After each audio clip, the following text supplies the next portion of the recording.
good morning ඔයාලට. දැන් වෙලාව පාන්දර 3:30යි. පාන්දර 3:00මාරයි වෙලාව දැන්. මම යන්නේ ලෝකේ දන්න කට්ටිය ගොඩක් යන්න කැමති. ඒ වගේම ලංකාවේ ගොඩක් කට්ටිය යන්න කැමති තැනකට මම අද යන්නේ සිරිපා කරුණා කරන්න. මම ස්ටාර්ට් එක ගන්නේ වාරියපොලේ. එහෙනම් අපි යමු මේ සිරිපා කරුණා කරන්න.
මම උදේට ගෙදරින් මුකුත් කාලාවෙත් නැති හින්දා මම මේ සිරිපා කරුණා කරන්න යන මේ ගමනේ මගින් නතර වෙලා ලස්සන view එකක් තියෙන චූටි කඩේකින් ආප්පයක් කාලා තේකක් බීලා යන්න තමයි මගේ ගමන පිටත් උනේ.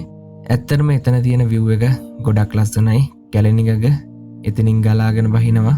සීතල හුලම් පාරක් එක්ක ඒ වගේ තේකක් බොන ගමන් ඒ view එක දිහා බලාගෙන ඉන්න එකත් වෙනමම හැඟීමක් එනවා.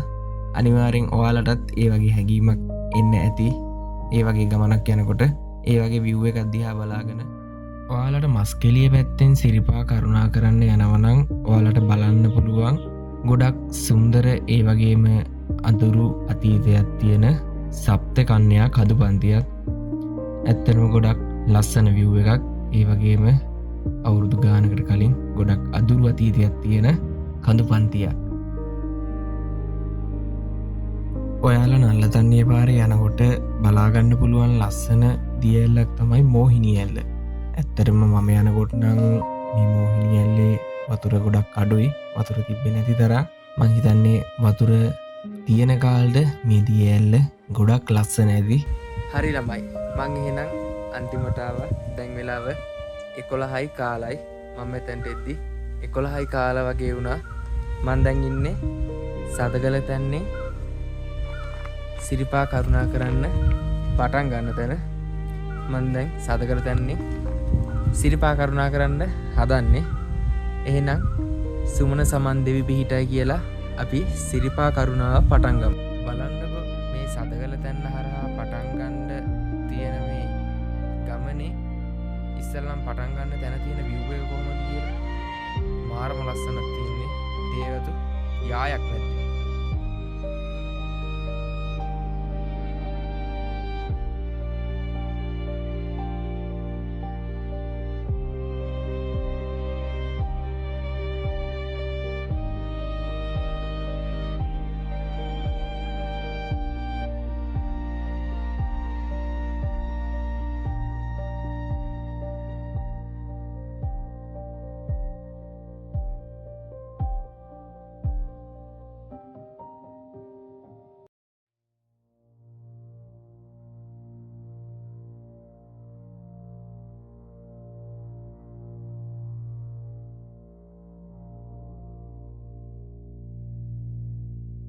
බලන්නකො මේ සිරිපා අඩවි පරිසරයේ තියෙන සුන්දරත්වය. සත්තුන්ගේ සද්ද විතරමයි ඇහෙන්නේ. මාරම නිදහසක් තියෙන හිතට. ඇත්තටම අපේ මිනිස්සු මේ පරිසරය විනාශ කරලා මොනවා ලබන්න තියෙන මට වෙලාවකට හිතෙනවා. ඒ කියන්නේ මේ වගේ පරිසරයකට ඇවිල්ලාම බලන්න ඕනේ ඒක කොයි වගේ හැඟීමක්ද කියලා. මම නම් කියන්නේ බලන්න තනිකරම තියෙන්නේ කොළ පාට ලෝකයක් විතරයි.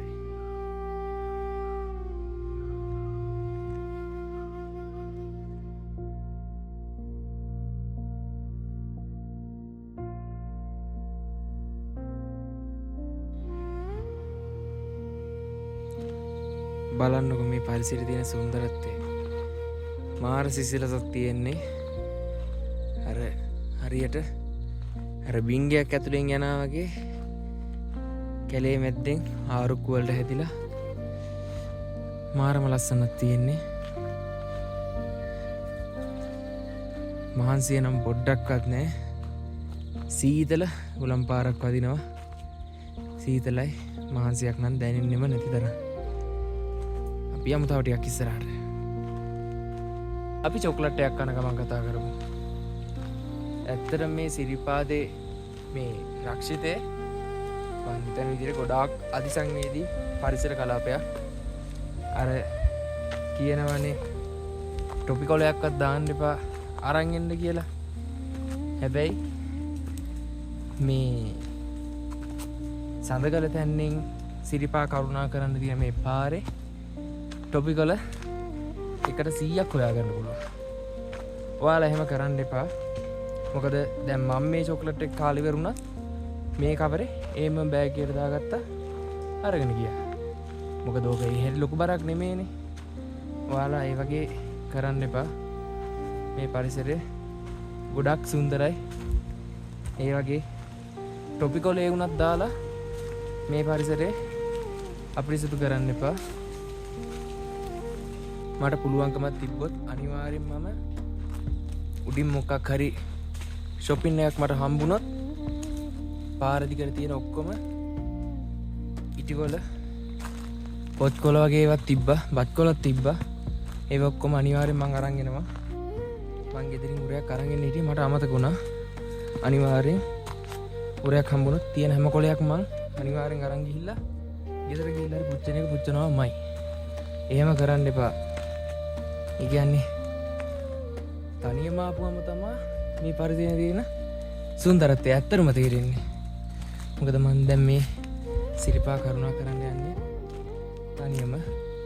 ඇත්තටම ගොඩක් සුන්දරයි, නිස්කලංකව තනියම යනකොට ඒ හැඟීම නම් කියන්න තේරෙන්නේ නැහැ. මහන්සිය තිබ්බත් කොහොම හරි ගිහිල්ලා ඉවර කරනවා. කොහොම හරි අපේ බුදුන්ගේ සිරිපා නම දිනවා කියලා ඒ හැඟීම හිතට එනකොට ඒ ඇගේ තියෙන ඔක්කොම අමාරු වෙනවා. ඒක මට වචනෙන් කියන්න තේරෙන්නේ නැහැ. ඔයාලා පොඩි දෙයක් පෙන්නන්නද? බලන්නකෝ. කියලා කට ගන්න හම්බුන්නේ නැහැ. මොන හරි කාලා ඒක ගහේ ඉල්ලලා ගිහිල්ලා. ඔය ඇත්තටම කතා කරලා වැඩක් නැහැ. ඔයාලට ළමයි බොන වතුර ගන්න ඕන නම් මේ මෙතන බෝඩ් එකක් ගහලා තියෙනවා. ඔයාලට බොන වතුර මෙතනින් උනත් පුරව ගන්න නම් පුළුවන්.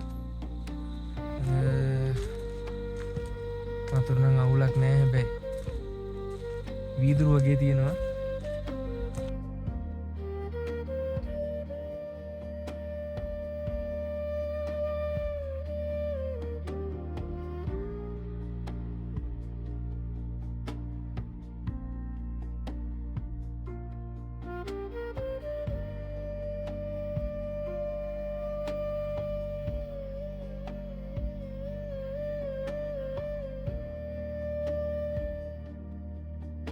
හරි යාළුවා, මම එහෙනම් මේ සිරිපා වන්දනා කරන්න යන මේ ගමනේ 4න් එකක් විතර ඉවර කරා. තව පොඩි දුරක් තියෙන යන්න. ඒකත් අපි හිමීට යමුම. අපි කියනව නේද සිරිපාදේ කන්ද උඩ බඩු ගොඩක් ගණන් වැඩි, වතුර බෝතලේ පවා ගොඩක් ගණන් කියලා. ඉතින් බලන්නකෝ මේ මනුස්සයෝ කොච්චර මහන්සියක් වෙනවද කියලා මේ බඩු උඩට අරගෙන යන්න. මන්නම් කියන්නේ ඒ ගණන් ගන්න එක මේ වෙන මහන්සියට සාධාරණ. දැන් තමා ඔන්න දවල්ට කන්නේ. දැන් වෙලා මං හිතන්නේ 2ක් පහු වෙලා තියෙන්නේ. උදේ ගෙදරින් ඉදි කාලාවෙත් නෑ. දැන් තමයි කන්නේ. මම සඳගල තැන්න පහු කරලා එහෙම්ම කිලෝමීටර් 2ක් විතර ආවා. දැන් තමයි කන්නේ. අම්මා මාර මහන්සිය.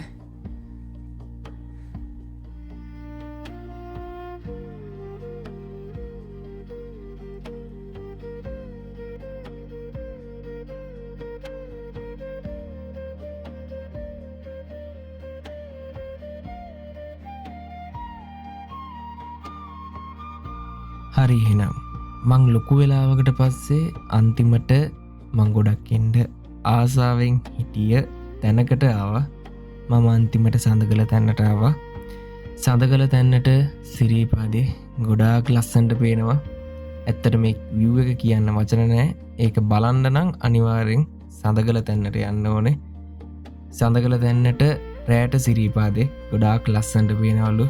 මටන ඉන්න වෙලාවක් නෑ. මොකද මම එච්චර වෙලා වෙනකං ඉන්න මංආවේ උදේ.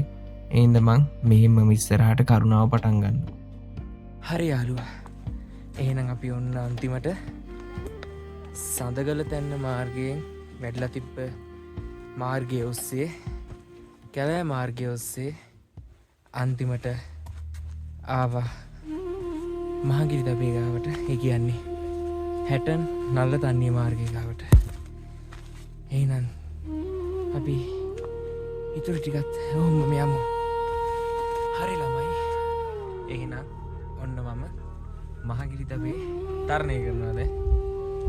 අදනම් මං හිතන්නේ සති අන්ත දවසක් නෙමේ හින්දා, ඒ කියන්නේ සතිය දවසක් හින්දා මම හිතන්නේ අද සතිය දවසක් හින්දා කට්ටිය ගොඩක් අඩුයි. ඒ කියන්නේ උඩට නගින කට්ටිය ගොඩක් අඩුයි, බහින කට්ටියත් අඩුයි.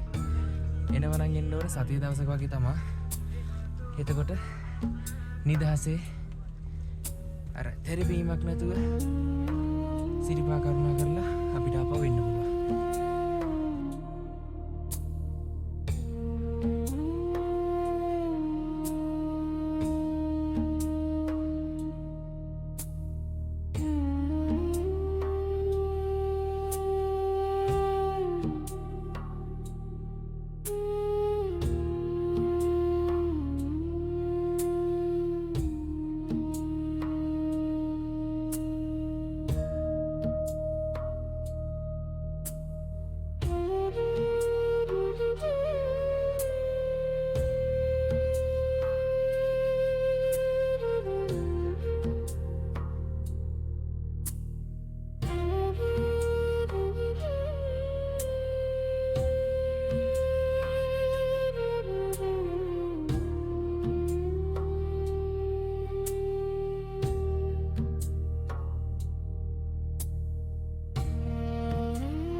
ගුඩ් මෝනින් ළමයි.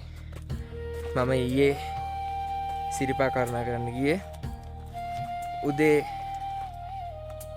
ඉර සේවයත් බලලා එහෙම පල්ලයට බහින ගමන් මම 7:00 වගේ වෙද්දි මහගිරි තබේ පටන් ගන්න තැනට ආවා.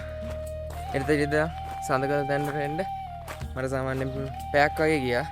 දැන් ඉතුරු ටික පයින් යන ගමන් වතුර බෝතලෙත් ඉවරයි. අර වතුර පාරකාවෙන් වතුර ටිකකුත් අරගෙනම අපි යමු. ඔයාලට පේනවද මේ බල්ල යන විදිහට මට බය හිතෙනවා. ඒ කියන්නේ මේ පාරේ ඔය කැලෑ කොටි එහෙම ඉන්නවලු. මේ යාළුවා මගෙන් හම්බුනේ නිකන් හරියට බලන්න නිකන් මොකෙක් හරි කික් ඉන්නවා වගේමයි මේ. හරියට මේ යාළුවා බලන්න නිකන් ඒ වගේ එකෙක් නිකන් දැක්කා වගේ. බයත් හිතෙනවා. සමන්දේ හාමුදුරන්ගේ පිටේ එහෙම කරදරයක් වෙන්න එපා කියලා අපි ප්‍රාර්ථනා කරමු. යන්කෝ. යාළුවා ඉස්සරහ ඉන්නවනේ පාර පෙන්නන්න. යා යාළුවා. ඔයා මොකේද දන්නේ ඔය ඔච්චර බය වෙලා ඉන්නේ?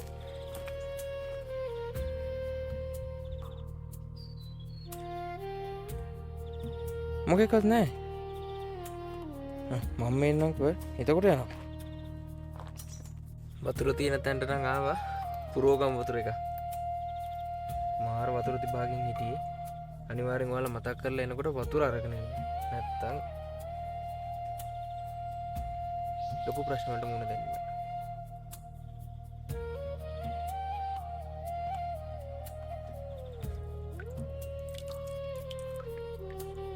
හරි.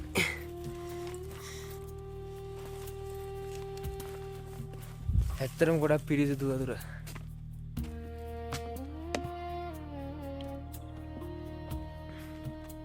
මට ඔයාලට ඉස්සෙල්ලා පෙන්වන්න බැරි වුණා.